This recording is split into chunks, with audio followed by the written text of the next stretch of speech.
Wait na guys. May nagluluto ako ng palaya. Gulay naman. Yan. Ang sahog ko ay hipon.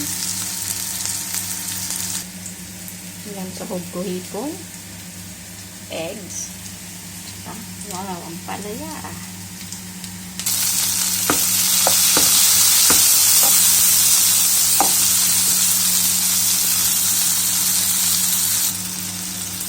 Hipon. Ito lang kasi mabilis na luto na ulam eh. Kayaan ko muna siyang mag-brown. Mabilis na kaya pagluto na ang palaya. Ayan, nilagay ko na yung palaya. Ayon sa kasabihan, huwag daw baliktarin para daw mapait. Ito ba yun? Hayaan mo lang natin siya. Baka nga papait mamaya. Oh my God. Pero gusto ko nga mapait eh. Medyo mapait. Yan ang gusto ko.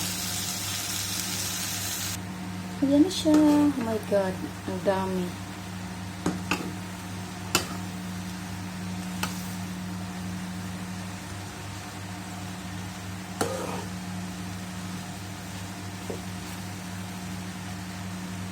Okay, lagyan ko ng itlog.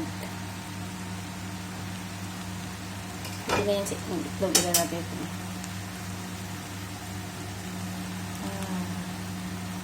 Ito ko maraming itlog.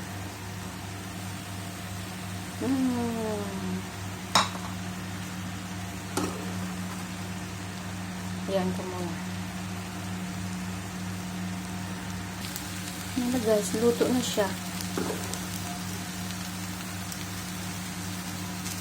Gusto ko nga sana tanggalin kaninang shell ng hipon. Kaso lang, dami trabaho, tinatamad ako.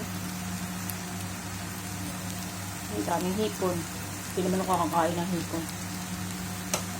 Kasi mataas sa uric. Yes, okay guys.